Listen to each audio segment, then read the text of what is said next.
जंगल में ठंडी हवाएं चल रही थी क्योंकि धीरे धीरे अब ठंडी का मौसम आ रहा था। बबलू चिड़ा चाय बनाता है और उस चाय को कप्स में डाल रहा था। दूसरी तरफ माँ चिड़िया गरम गरम पराठे बना रही थी। चिंकी, क्या आज भी बेटियां स्कूल नहीं गई? नहीं, स्कूल नहीं जाती है, पढ़ती नहीं है, कहाँ नहीं मानती, मैं कहाँ जाऊँ, समझ नहीं आता है मुझे। अरे कर ही क्या सकते हैं। कल जब वापस आ रहा था तो बेबो ने बताया उसका दाना चोरी हो गया। कल तो लीला तोती घर तक आ गई थी, उसके रंग बिरंगे और रसीले फूल चोरी हो गए थे। वो दोनों माता पिता काफी परेशान थे। घर के ऊपर वाले बड़े पेड़ के ऊपर दोनों बहनें पिंकी और मिंकी आपस में खेल रही थी।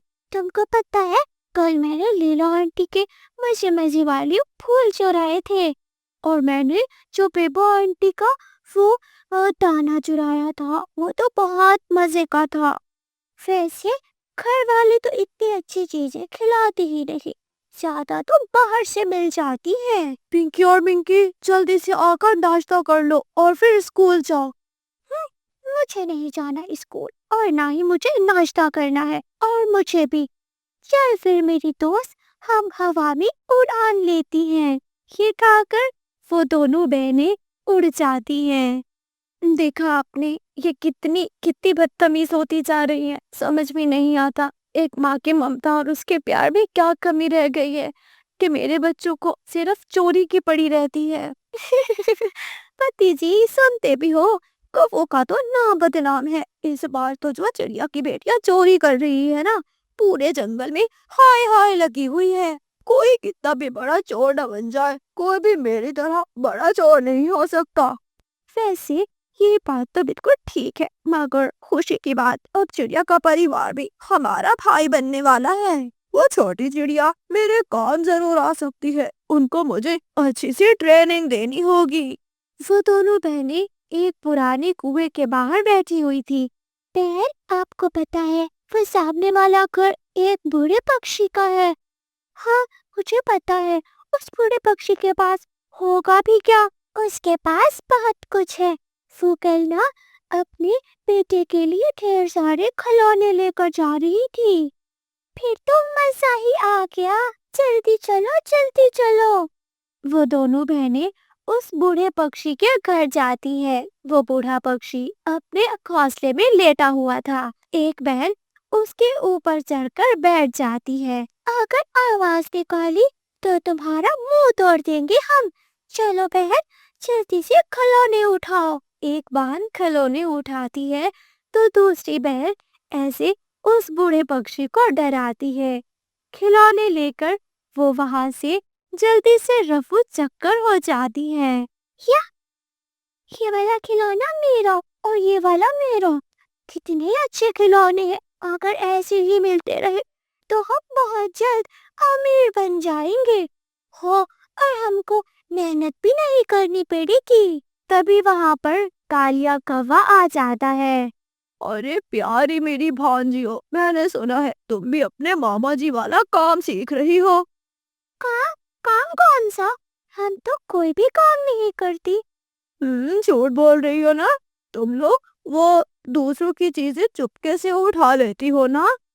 मतलब आप चोरी की बात कर रही हो? हाँ, जिसको दूसरे चोरी कहते हैं वो तो हमारा अपना काम है ना, कितनी मेहनत से करते हैं हम। वो दोनों छोटी बच्चियां कालिया की बातों में आ जाती है। एक तो पहले खुद ही चोर थी, बड़े चोर के साथ मिलकर तो अब वो डाका डालने का सोच रही थी। तभी वहां उनके ऊपर से तोता गुजरता है। अरे मर गया। एक कालिया थोड़ा था चोर क्या, कि अब उसने चिड़िया की दोनों छोटी बेटियों को भी मिला लिया। उनकी चोरी की आदत तो खत्म हो जाती, मगर ये कालिया तो उनको पक्का पक्का चोर बनाकर छोड़ेगा। बेचारा तोता परेशानी के आलम में चिड़िया के पास जाता है। चिड़िया, चिड़िया, गलत हो गया। देखो, तुमने अपनी बेटियों पर ध्यान ही नहीं दिया।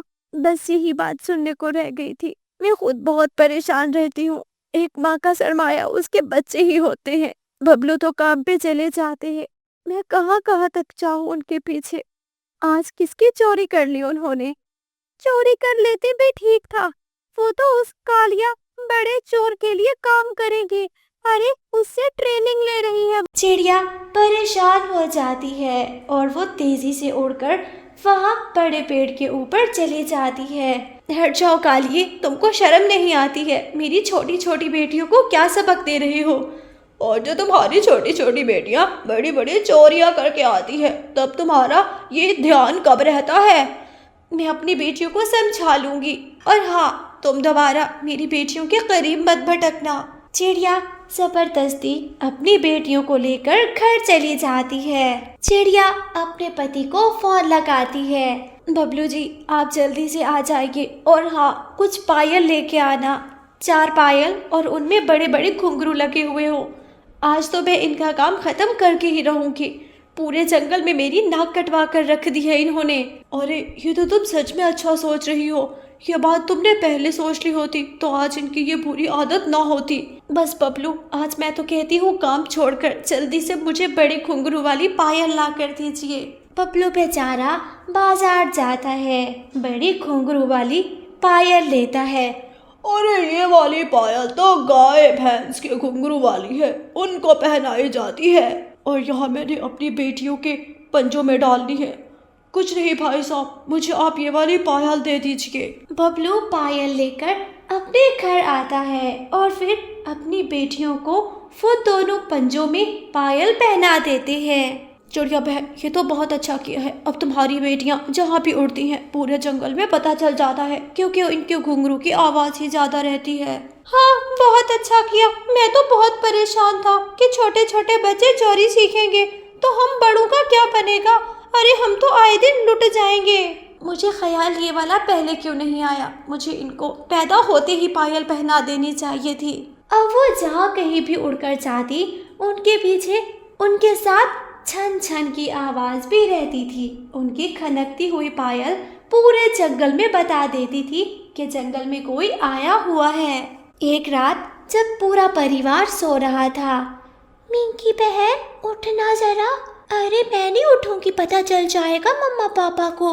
अरे नहीं चलेगा, हम धीरे धीरे जाएंगी। वो दोनों बहनें अपनी आदत से मजबूर फिर से घर से निकल जाती है। छन छन की आवाज तो पूरे जंगल में गूंज रही थी। वो दोनों बहनें चोरी करने के लिए उल्लू के घर जाती हैं। बहन थोड़ा संभल कर, ये पायल की छन छन कब खत्म होगी? पायल की छन छन से उल्लू की आंख खुल जाती है। चोर चोर, पकड़ो पकड़ो चोर, ये 2 चिड़ियाएं चोर हैं। वो उल्लू बड़े बड़े डंडे लेकर दोनों को मारने लगते हैं। बचाओ बचाओ, मुझे कोई तो बचाओ। बचाओ बचाओ के गुहार लगाते लगाते उनकी कोई भी मदद करने को ना आया। उनके पंख टूट चुके थे।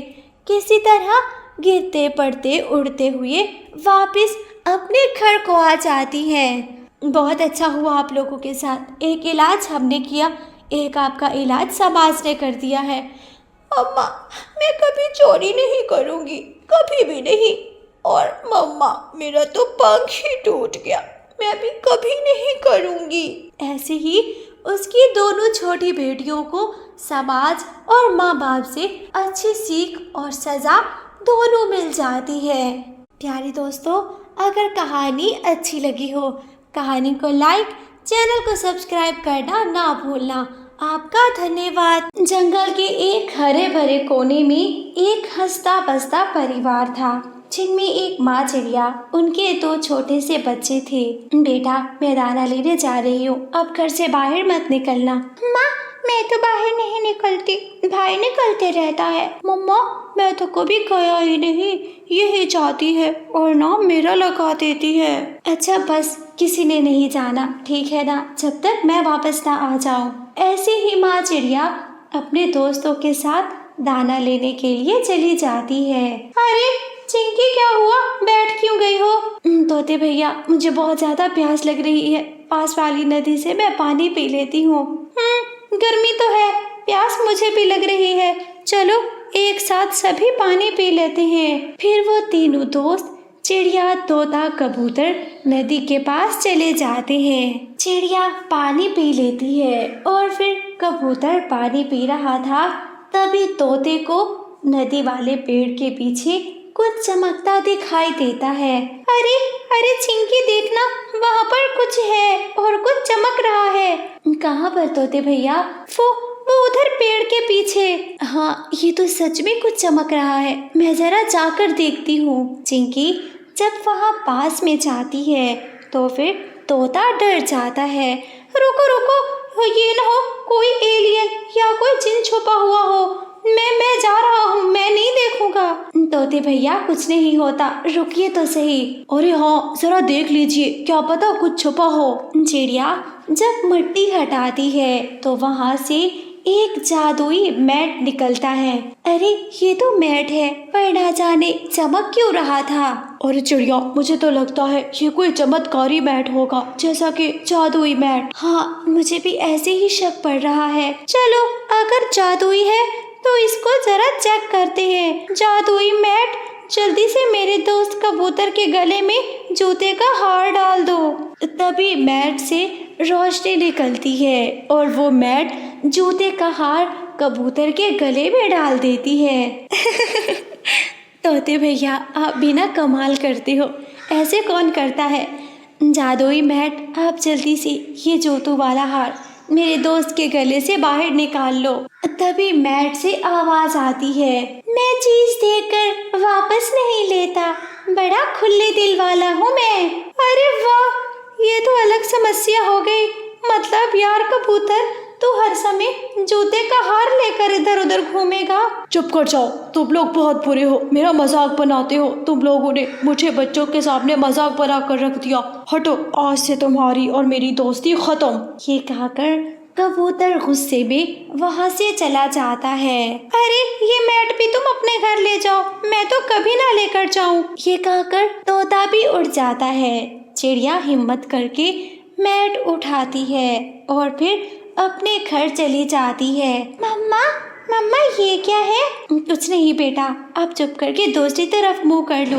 बच्चों को दूसरी तरफ मुंह करवाकर, जादुई मैट, मुझे ढेर सारा भोजन दे दो, अपने नाराज दोस्तों को भी देना है, गरीब पक्षियों को भी देना है मैंने। तभी मैट से रोशनी निकलती है और फिर बच्चे देखकर हैरान हो जाते हैं। ढेर सारा भोजन बाहर आता है। बच्चों, ये वाला भोजन तोते अंकल के घर में भी देना है, कबूतर अंकल के घर में भी जाकर दे आओ। और फिर ऐसा ही होता है।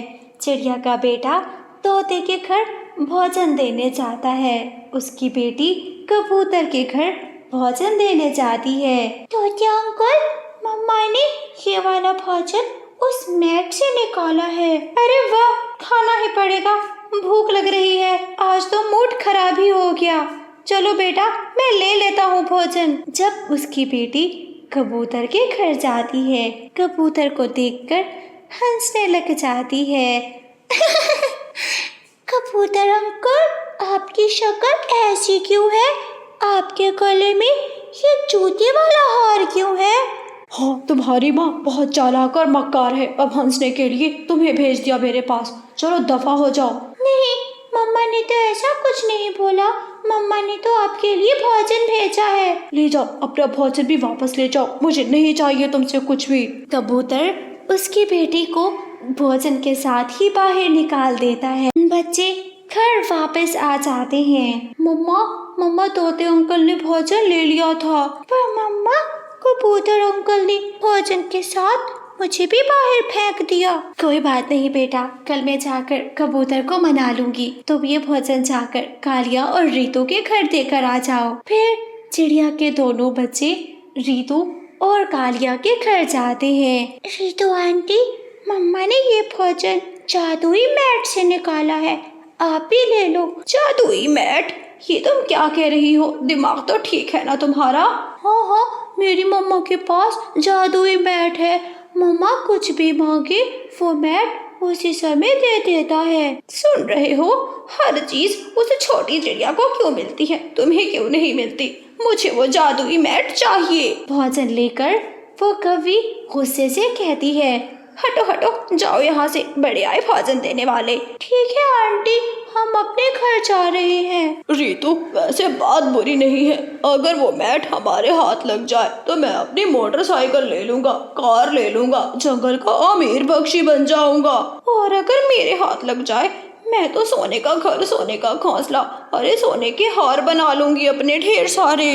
वो काफी लालची थे। लालच बुरी बला होती है। जैसे ही रात होती है वो दोनों कौवे जल्दी से बाहर निकलते हैं और चिड़िया के घर घुस जाते हैं। अरे अरे, यहाँ होगी वो मैट। हाँ, मुझे भी यहाँ ही लग रही है। जल्दी से उठाओ और यहाँ से भाग चले। वो जादुई मैट को लेकर जैसे ही बाहर निकलती है, मैट कौवों के नीचे चला जाता है और ऐसा लग रहा था कि जैसे वो दोनों कौवे मैट के ऊपर बैठे हो। मैट ऊपर आसमान में उड़ता है और फिर उन कौवों को भी अपने साथ ऊपर ले जाता है।